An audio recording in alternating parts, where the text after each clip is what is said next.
십자가와 구원이라는 제목으로 말씀을 드립니다.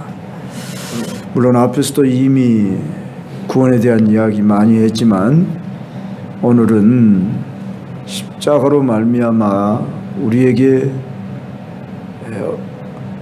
과거로부터 현재까지 어떤 구원이 주어졌고 또 현재로부터 미래에 어떤 구원이 우리에게 주어질 것인가, 또 다르게 말하면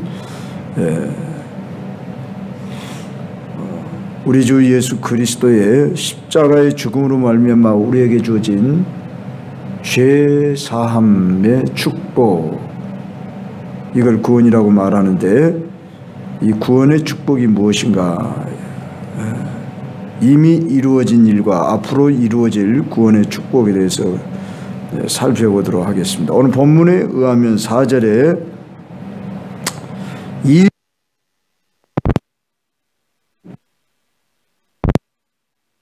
자기 몸을 주셨다, 이 악한 세대라고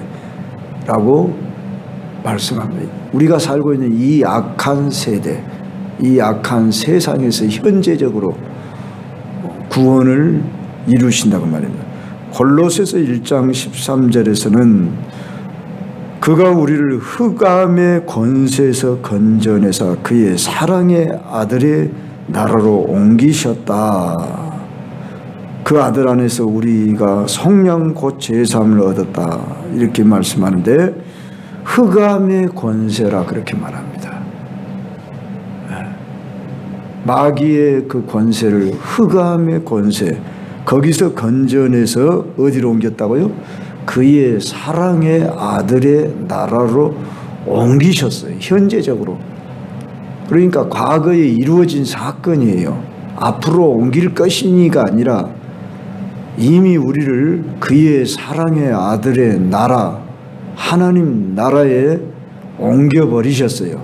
그래서 우리는 이 세상에 속한 자가 아니죠. 교회라고 하는 이 에클레시아라고 하는 헬라어의 단어의 뜻이 에크와 클레시스라고 하는 두 단어가 합성어가 되어서 이렇게 에클레시아라고 하는 여성 명사로 우리에게 그 단어가 주어졌는데, 이 단어는 에크라는 말은 밖으로 그런 말이고 클레시스 이 말은 불러내다 그 말이에요. 어디에서 어디로 불러냈다고요? 밖으로 불러냈다. 이 세상 밖으로 불러낸 자들의 모임을 가리켜 교회라 그럽니다. 우리는 이 세상에 살아요. 그런데 이 세상에 속하지 않았다 그랬어요. 그래서 이 세상은 흑암의 권세, 어둠의 세상의 주관자 마귀가 공중의 권세를 잡고 휘두르고 있지요. 물론 자기 마음대로 휘두른 게 아니에요. 하나님이 제재를 가하고 허용하는 한도 내에서 그가 움직이고 있지요. 세상이 왜 이래 그러듯이 세상이 얼마나 악하고 추하고 더러운 경우들을 많이 우리가 경험합니까? 그것이 저 세상에만 있는 게 아니라 때로는 우리에게도 밀려오는 요소들이 내 안에도 보여지는 요소들이 있는데, 아하 그렇구나, 세상이란 주소에서 우리가 기대할 것이 없는 어둠의 세상이구나, 이걸 우리가 알아야죠. 그래서 너희는 이 세상의 빛이라 그런 거예요. 우리는 이 세상에 속한 사람들이 아니에요. 그런데 이 세상에 살아가요. 우리는 하나님의 나라에 지금 속한 그 백성으로 구원을 받았어요. 이런 점에서 우리는 현재적인 구원이라 이렇게 말합니다. 에베소 1장 7절에도 보면은 우리는 그리스도 안에서 그의 은혜의 풍성함을 따라 그의 피로 말미암아 속량 곧 죄사함을 받았느니라. 이미 우리는 죄사함 구원을 받았습니다. 그러면 이제 그 죄인됨에서 우리는 어떠한 신분이 되었냐 그러면 의롭다 함을 받았죠. 이걸 칭의라 그러죠. 의롭다 함을 받았습니다. 그래서 우리는 죄책으로부터 이제 자유 해방을 얻게 됐습니다. 또 더 나아가서는 원수되었던 관계였죠. 예전에 우리가 아직 죄인 되었을 때에 우리가 하나님과 원수되었을 때에 로마서 5장 8절부터 10절에 보면은 그냥 죄인 정도가 아니라 원수된 관계였대요. 그런데 거기서 화목하게 되어졌습니다. 하나님이 예수 그리스도를 통해 우리와 화목하게 하는 그 자리를 마련해 주셨어요. 십자가라고 하는 것이 수직과 수평의 의미가 있죠. 하나님과 우리와의 관계, 또 너와 나와 우리와의 관계. 그래서 하나님과 우리는 물론이고 이웃과의 관계도 우리는 화평할 수 있는 화해를 이루어야 하는 이러한 직책, 사명을 가졌어요. 그 말씀 고린도후서 5장 18절부터 21절을 특별히 참조해 보면 화목하게 하는 직책을 우리에게 부탁하셨느니라. 그래서 우리가 그리스도인들이 해야 할 일은 복음 전하는 것이 하나님과 죄인과의 화목을 이루는 것이고, 또 우리가 이웃 간의 사랑을 함으로 인해서 화해를 이루어가는 피스 메이커다 그 말입니다. 그래서 우리는 십자가의 이 사랑을 전파하는 것은 물론이고 만들어가는, 이루어가는, 가정 안에서는 물론이고 너와 나와 우리 교회 안에서 더욱 이것이 실천되어지고 오늘 세상 속에 이것을 이루어가는, 여러분의 각자의 직업을 통해서 여러분들은 피스메이커를 이루어가는 자들로 살아내야 한다 그 말입니다. 그러기 위해서 하나님은 각자의 직업을 준 거예요. 그러니까 물론 세상이 여러분들을 속이기도 하고 악하게도 하고 고통스럽게도 하지요. 불의가 가득하죠. 그럼 내가 맨 세상 사람들에게 그냥 손해보고 그냥 때로는 억울함을 당하고 그래야 합니까?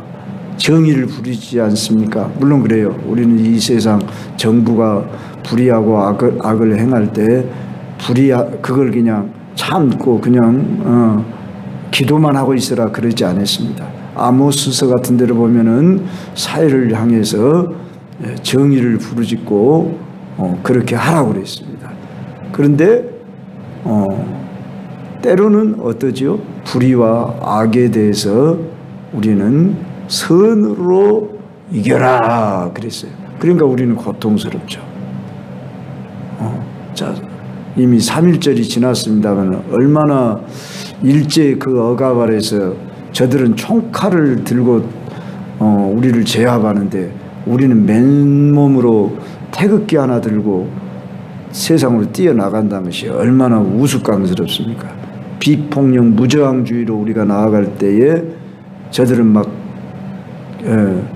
곤봉으로 치고 감옥에 가두고, 주기철 목사님 같은 경우는 모판을 걸으면서 이렇게 순교를 당해야만 했죠. 유관수 누나를 비롯해서 얼마나 약하게 보입니까?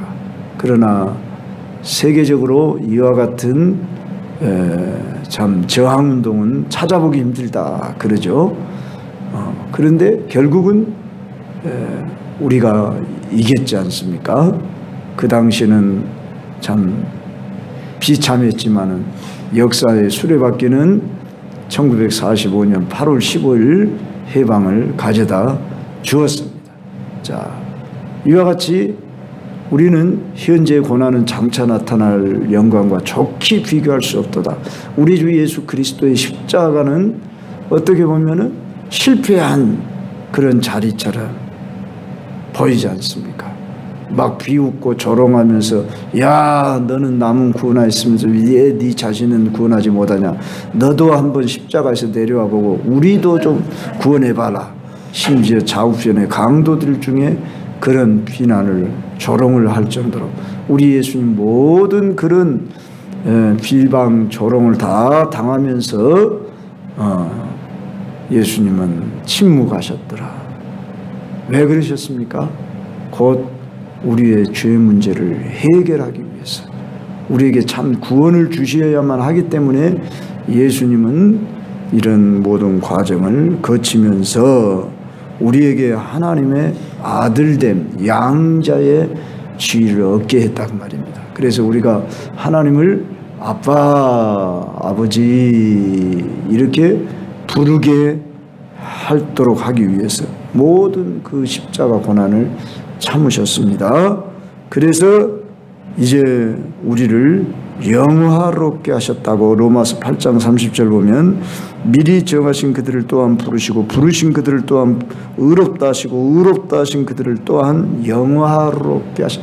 이미 우리는 영화로운 그런 상태의 지위를 얻게 하셨습니다. 물론 미래에 이루어질 것을 현재 이미 시작되게 하셨습니다.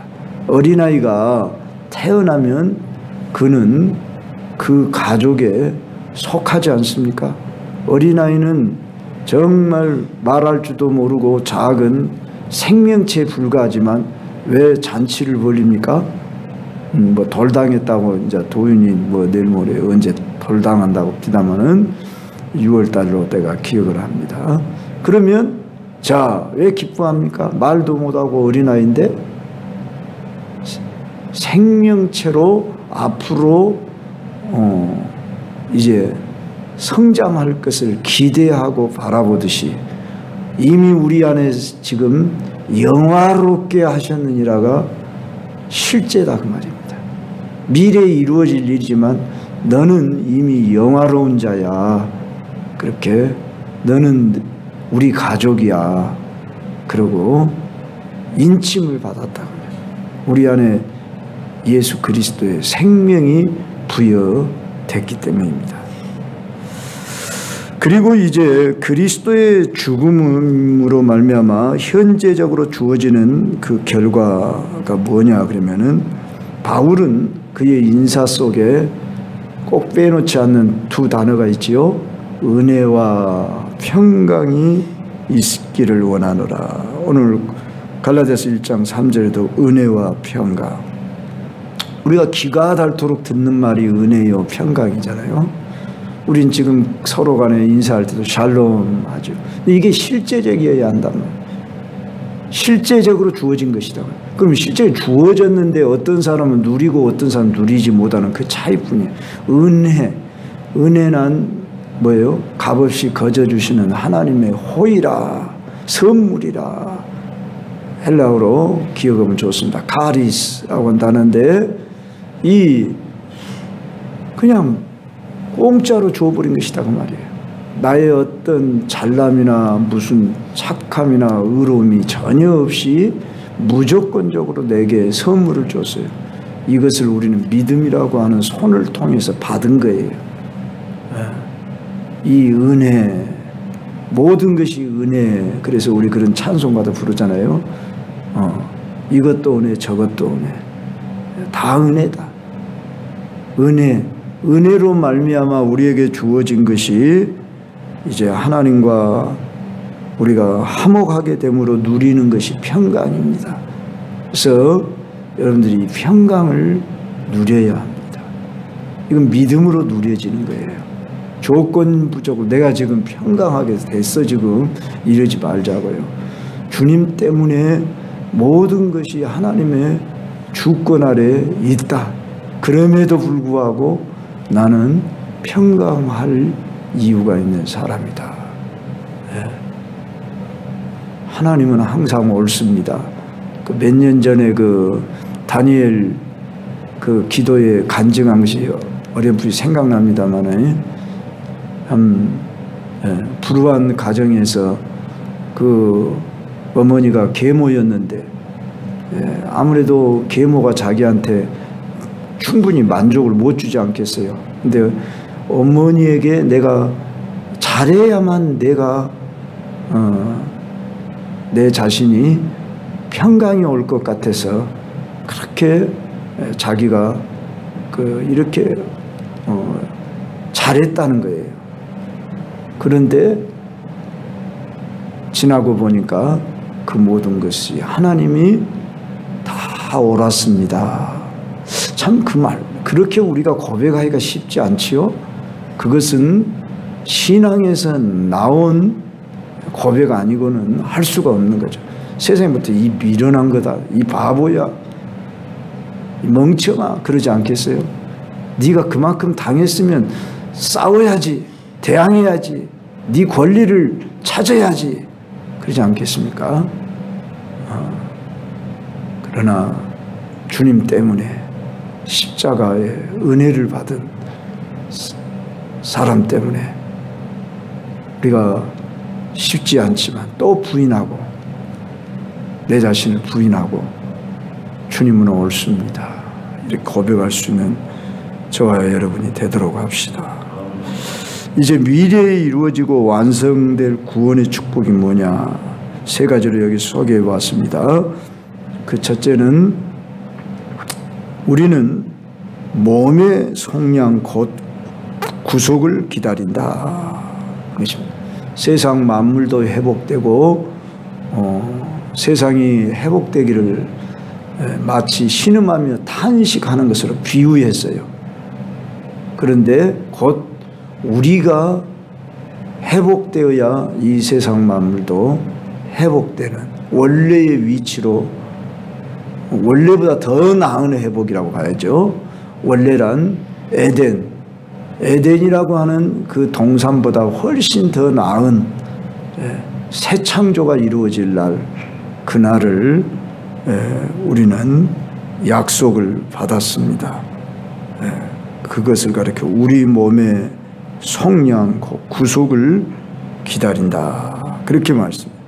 그리고 이제 로마서 8장 17절에 보면 자녀이면 상속자 곧 하나님의 상속자요 그리스도와 함께한 상속자다.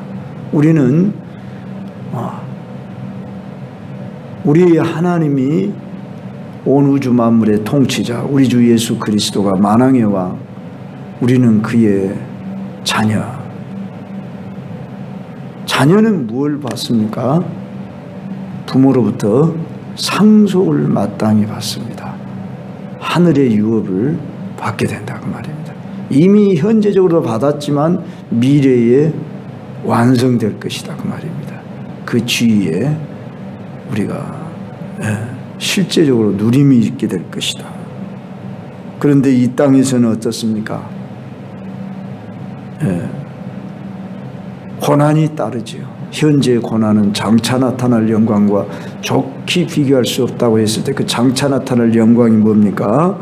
그 영광은 하나님과 함께 누릴 영광이에요.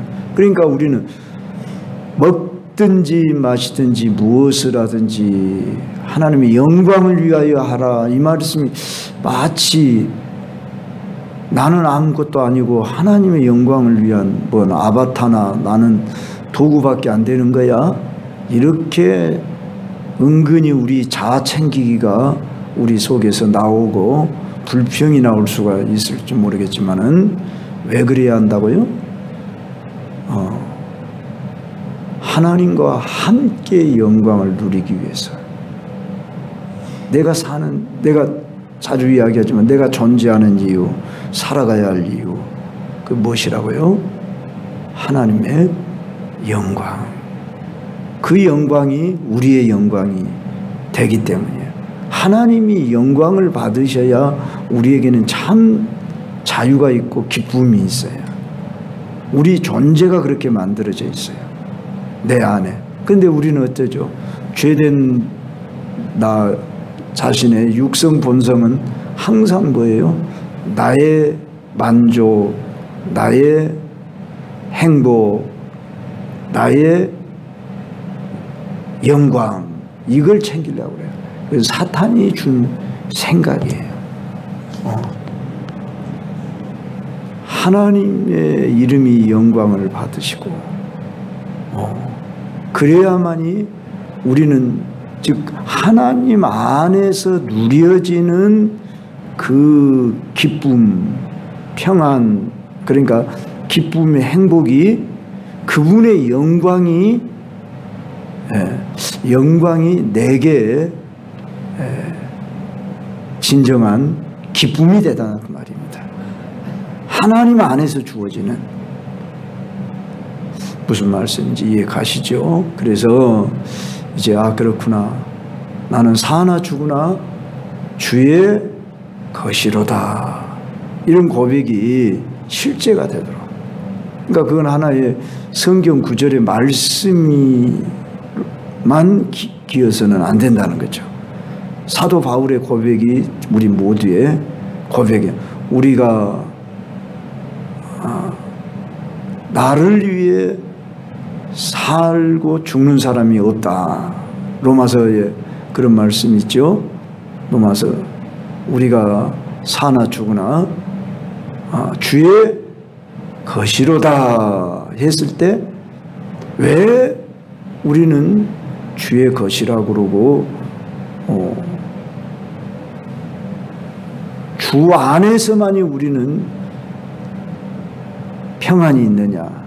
그러면은 우리의 존재가 그럴 때 참 기쁘고 만족이 있도록 지어져 있다. 이 말씀만 더 드리겠습니다. 어거스틴이 그랬다고죠. 내가 주 안에 있기까지는 참 평안이 없었나이다. 주를 진정으로 발견하는 자들은 내가 내 기쁨, 내 만족, 내 행복을 찾고자 내가 그렇게 노력하고 수고하고 애썼는데도 거기에 만족이 없었다. 그 말은 우리의 하나님이 우리를 지으실 때 너는 나하고 살아야만이 참 행복해, 그렇게 만들어졌다 그 말입니다. 여러분 자신을 그렇게 인정하셔야 돼요. 이미 그렇게 인정하시죠? 나는 주의 것입니다. 주님이 내 안에, 내가 주님 안에 거하는 것이 나는 참 만족입니다. 주님 없는 나는 아무것도 아닙니다. 세상 사람 보면 미쳤지요. 미쳤어요. 그러니까 바울도 미쳤다고 말을 들은 거예요. 우리가 만일 미쳤어도 주를 위한 것이요, 온전하여도 바로 너희를 위한 것이다. 그리스도의 사랑이 우리를 강권하는도다 그랬어요. 하나님의 사랑을 우리는 받아야만 참 만족이 있도록 되어 있다고. 오늘 또 이러한 구원을 우리에게 주시려고 십자가를 지신 예수님, 주님, 그 크신 은혜와 구원을 깨달아 알게 해주십시오. 그 은혜 아래 살게 해주십시오. 구하며 나아가십시다. 주여.